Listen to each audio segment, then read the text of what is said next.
¿Por qué nadie vive en estos 5 estados de los Estados Unidos? Aquí te lo voy a decir. Estados Unidos es un país con más de 330 millones de habitantes y además cuenta con estados bastante grandes, como por ejemplo tenemos California con más de 39 millones de habitantes o Nueva York con más de 8 millones de habitantes. Pero también hay muchísimos estados cuya población es bastante baja. Y es por eso que hoy te voy a decir cuáles son los 5 estados con menor población en los Estados Unidos. Hey, mi nombre es Carlos Cabadian y qué alegría me va a poder compartir contigo en una nueva aventura. Comencemos. En el puesto número 5 nos encontramos con el estado de Dakota del Sur. Este es un estado con una población superior a 886,000 habitantes. Sí, ni siquiera vamos a llegar al millón de habitantes en ninguno de los estados que vamos a mencionar en este video. Dakota del Sur es famoso por albergar el Parque Nacional Monte Rushmore, muchísimos bisontes y convenciones de motociclistas. Pero ¿por qué las personas no viven aquí? Ya te lo voy a explicar. La realidad es que Dakota del Sur se caracteriza por su entorno rural con amplias áreas agrícolas y pequeños pueblos, lo que puede ser atractivo para algunas personas, pero no para las nuevas generaciones que buscan ciudades más grandes con más servicios. Otra de las razones es el clima. Aquí en Dakota del Sur se vive un clima continental, lo que significa que aquí se viven inviernos realmente fríos y veranos súper calurosos. Por ejemplo, aquí es muy común las ventiscas invernales en invierno y las tormentas eléctricas en el verano. Y otra de las razones es la economía. Aquí en Dakota del Sur se vive principalmente de la agricultura y del turismo, por lo que los puestos de trabajo son bastante limitados y además los salarios, bueno, son bastante bajos. Quiero que me vayas poniendo en los comentarios si a ti te gustaría vivir en una ciudad rural o en una ciudad más urbana, más desarrollada. Quiero saber tu opinión. En el puesto número 4 nos encontramos con la hermana de Dakota del Sur, sí, Dakota del Norte. La población en este estado es menor a 800,000 habitantes. Para ser más específico, la población en Dakota del Norte es de 779,000 habitantes. Y aquí te vengo con un dato que quizás no sabías y te voy a preguntar, ¿tú usas mucho tu secadora? Bueno, si es así, tienes que agradecerle a un hombre de Dakota del Sur porque él fue el que inventó la secadora. Este hombre se llamó J. Ross Moore y él estaba cansado de colgar su ropa para que se secara, así que inventó la secadora. Pero bueno, vamos a hablar de por qué las personas no viven en este estado. Bueno,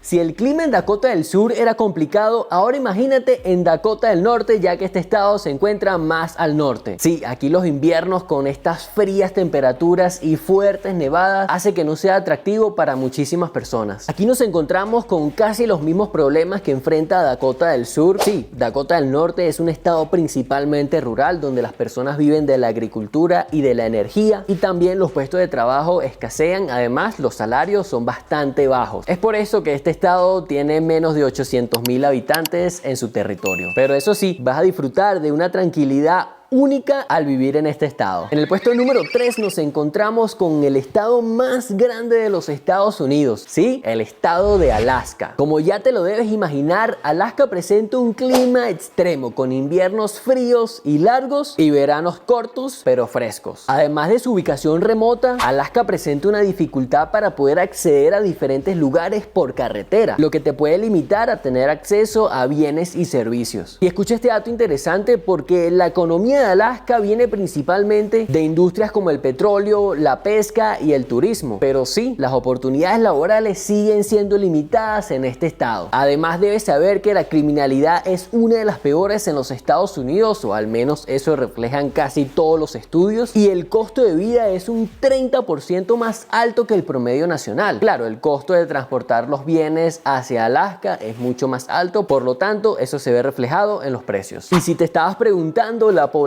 en este estado es superior a 733,000 habitantes. De nuevo, un estado con menos de 800,000 habitantes. En el puesto número 2 nos encontramos con el estado de Vermont. Y escucha esto porque este estado cuenta con una población superior a 643,000 habitantes. Sí, no llegamos ni a los 700,000 habitantes. También te cuento que la ciudad más grande de Vermont cuenta con una población menor a 50,000 habitantes. Suena bastante loco para un país tan grande grande como los Estados Unidos, ¿cierto? Porque a menudo pensamos en ciudades como Miami, Los Ángeles o Nueva York que cuentan con poblaciones súper grandes, pero en este caso no. Y además debes saber que Vermont es el mayor productor del sirope de maple en los Estados Unidos. Sí, este sirope que se le pone a las panquecas o a los hotcakes, como tú le llames. Pero vamos a los datos del por qué las personas casi no viven aquí. Algo que debo decir es que todos los estados que hemos mencionado ciertamente cuentan con una belleza natural incomparable, pero a la misma vez son estados sumamente rurales. Lo mismo le pasa a Vermont. Aquí las personas viven de la agricultura, del turismo y en este caso, en este estado, también viven de algunas industrias manufactureras, lo que proporciona algo de empleo, pero sin duda alguna las oportunidades laborales también escasean en este estado. Escucha este dato para que puedas entender la baja población en el estado de Vermont, y es que la media de edad en este estado es de 43.2 años, siendo Vermont el tercer estado más viejo en edad en los Estados Unidos, solamente por detrás de Maine y New Hampshire. Y se espera que para 2030 uno de cada 3 personas que viven en Vermont tengan más de 60 años, un dato que sin duda alguna me vuela la mente. Ahora sí, Carlos, ¿cuál es el estado menos poblado en los Estados Unidos? Bueno, te lo voy a decir, y la verdad es que este estado me queda bastante cerca y es el estado de Wyoming. Este estado cuenta con una población menor a 600,000 habitantes, y como dato interesante, Wyoming fue el primer estado en los Estados Unidos que le permitió a las mujeres votar en elecciones aquí en los Estados Unidos. Pero bueno, ¿por qué la gente simplemente no quiere vivir aquí? Aquí te lo cuento. El problema principal de Wyoming es su ubicación geográfica. Este estado es súper montañoso y árido y cuenta con un clima súper extremo. Incluso hay algunas áreas de este estado que son simplemente imposibles para vivir. Este es un estado rico en recursos naturales como el carbón y el petróleo, pero curiosamente estas empresas requieren menos manos de obra, limitando las oportunidades de empleo a las personas que quieran vivir en ese estado. Otro dato que debes tener en cuenta es que este estado es tan grande que la distancia entre ciudad y ciudad es demasiado grande, lo que da la sensación de que algunas ciudades pues se sientan totalmente aisladas una de otra. En resumen, yo diría que las personas no se mudan a los estados que acabamos de mencionar por 2 razones. Número 1, climas. En cada uno de los estados que mencionamos, los climas son bastante extremos, con inviernos súper fríos, veranos calurosos, y como punto número 2, la falta de empleo. Eso sí, si tú trabajas desde tu casa y te mudas a alguno de los estados que acabamos de mencionar, el costo de vida es muchísimo menor que el promedio nacional, así que te podrías ahorrar muchísimo dinero al vivir en estos estados. Otro punto a favor es que si tú quieres buscar tranquilidad en los Estados Unidos, créeme que en estos estados nadie te va a molestar y seguramente puedes conseguir casas con muchísimo terreno a muy buen precio. Yo diría que eventualmente los gobiernos de cada uno de estos estados van a empezar a dar incentivos para poder atraer a una población más joven, ya que como lo pudiste ver en el caso de Vermont, la población es mayormente experimentada, y ese dato que para 2030 uno de cada 3 habitantes de Vermont van a tener más de 60 años, wow, es bastante preocupante. Así que, por ejemplo, no sé si recuerdan un video en donde yo fui a Topeka, Kansas. Esa ciudad estaba ofreciendo $20,000 a los hispanos que se mudaran para allá. Así que yo creo que esa es la vía que van a empezar a tomar cada uno de estos estados. De verdad quiero saber tu opinión. ¿Te gustaría vivir en un estado rural o tú prefieres un estado mucho más urbano? Escríbelo aquí en la cajita de comentarios. Recuerda suscribirte, comparte este video para que muchas personas puedan conocer los estados menos poblados de los Estados Unidos. Déjame un like, comparte este video y nos vemos en una próxima aventura. So long.